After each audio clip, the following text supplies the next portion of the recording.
it is a pleasure to have you. Happy Friday to you, and I hope I pronounced your name correctly. You did well. Thank you very much. Thank you. Hi there. It's good to have you on. Color me dumb, many people have. Color me ignorant, many people have.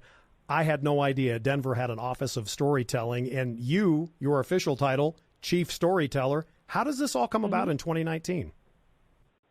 Well, for 3 years, I served on Mayor Hancock's senior team as Director of Communications, and we were out in community all the time and realizing that we just weren't reaching particularly people living on the margins, people who were experiencing homelessness, people who were poor, people who were living with disabilities or, Black, brown, Asian people. We just weren't reaching them.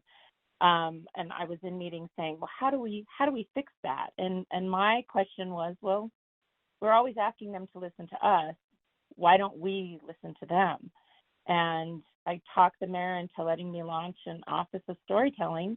And since then, what we do is we preserve and share the history and culture of the city, primarily by creating documentary films in the voices of residents. That's what we do. You not only do documentary films, short films. There's something I was reading online today, COVID diaries, etc. I would assume you're here to say that you don't just need to be a person of color to have one of these stories maybe focused on you or somebody else helping in storytelling? Oh, of course not. I mean, we have probably the most accurate and diverse representation of a city anywhere in the stories that we create. Everybody from cowboys to comics to firefighters. I mean, we have a real range of people who live and work in the city and county of Denver. Our guest sorry about that. Our guest is Rowena Alegría. She is, quote, Denver's chief storyteller, founder and director of the city's first Office of Storytelling. I got to cut right to the chase. Is this office going to continue? Michael Hancock is in his final 72 hours. Does it continue under Mayor-elect Michael Johnston?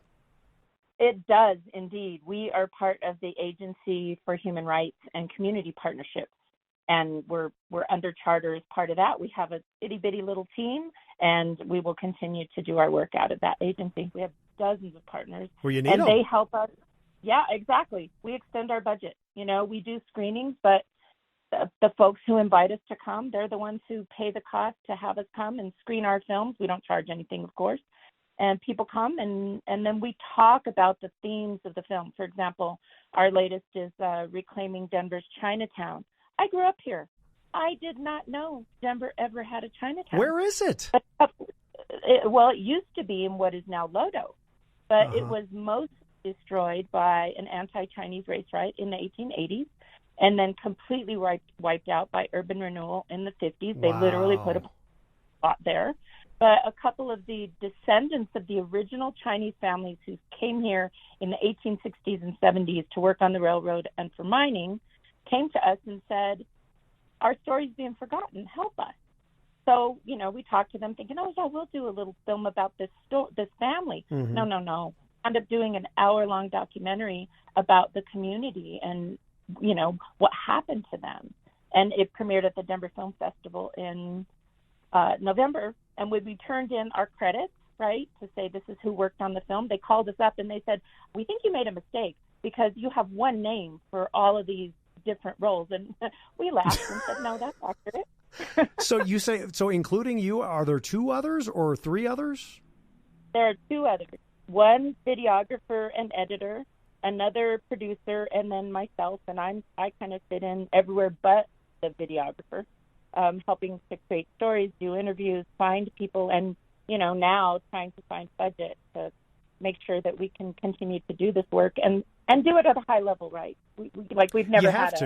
You have to, because you're also, one of the things that in reading your bio and certainly congratulations on your successful career, because it's an impressive resume.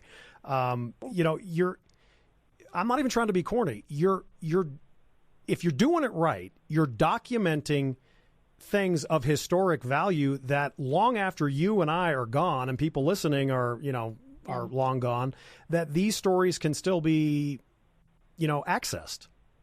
100%. I mean, that is a commitment that I have made personally, and I still have to find a way to make it happen. But these stories, my intention for this office is that all of this work will live far beyond any of that. Mm-hmm. That, you know, in generations from now, that people will be able to look back and find and be able to see and hear the voices of residents and their stories in a much more accurate version of history than what you might find in a history book. Well, you know as well as I do, though, that history includes the good, the bad, and the ugly. Are you confident you all are doing that? Oh, 100%. We really do try to capture the reality of things. And honestly, what we find is, especially for, you know, people who have immigrated, which is, you know, you're not Native American, that includes you. They come here, they struggle, they're, you know, pushed to the margins, they don't have a lot of money, they have a hard time finding their way, but somehow, some way, the vast majority of us wind up triumphing. And our kids are better off than we were. I don't know how true that's going to be for, you know, my kids or grandkids, but up till now, I mean, that's been the history of Denver, and we absolutely try to capture that. She is Denver's chief storyteller, the executive director of the Denver Office of Storytelling. I said this at the top. I'll say it again. 24 hours from now, I have no idea this office exists. They operate on I'm assuming you're not, you know, making $12,000 a year, but to have $16,000 on an annual budget, Rowena Alegría is our guest. I hope to have you on again. I want to follow and you know, if we can, champion, promote, you know, future projects. But how about this? Mike Johnston is a friend of the program here. I mean, the next time he's on, maybe I say, could you maybe double their budget? That would be nice. Yes, that would be incredible. That would be really, really helpful. I'll tell you, every time we do a screening, somebody stands up and says, why doesn't every city do this? Oh, that was going to be my next perfect segue. That was going to be my next question. Are there other cities that had this and you modeled after, or is this truly going out on your own? Well, you know, there are a few chief storytellers in the world. We're the only ones who's doing it in film and really trying to bring resident voices. This is a really unique project. We're being followed by Georgetown and the Sorbonne and Paris, and being asked to, you know, get on podcasts in Australia, because this really is a project that is unique to this city. How can people, and I don't want to forget to ask this, so how can people, like, for example, the documentary on Denver's old or former Chinatown, I would love to watch that. How do we access it? IamDenver.org. IamDenver.org. IamDenver.org. And everything is on. I was going to say there's probably a library of your projects. There are literally dozens and dozens of stories available there to watch. Everything from a Vietnamese comic who tells his parents' boat people story, to a black cowboy who saw himself in a rodeo when no one else did, and the first same-sex married couple. There is a wealth of stories there that really do represent the city. Now, do keep this in mind, our new friend of the program, Rowena. You can tell stories in various ways. I'm a big fan. I've made a couple of documentary films in my life, and I'm a big fan of film, most certainly, but also I'm a huge fan of audio/radio. And, of course, you can tell stories via, obviously, literature and books. Do you branch out into audio and written form as well in your office? You know what? When we started, that was our intention. But I'll be honest, at this point, we just don't have the resources to do that. I would still love to be able to do that. I'm a writer, I'm a journalist, and I would love to be able to capture that and include photographs too. We have some of that, right? But there absolutely are a lot of ways to do stories. We did do a little bit of audio in the beginning when we did storytelling labs out in community and just let people tell us their stories. But right now the focus is really the documentary films. Honestly, because that's where our skill set is right now, but also because of the response we've received from people in the community. We've done screenings from Lafayette to Vail and south to Pueblo.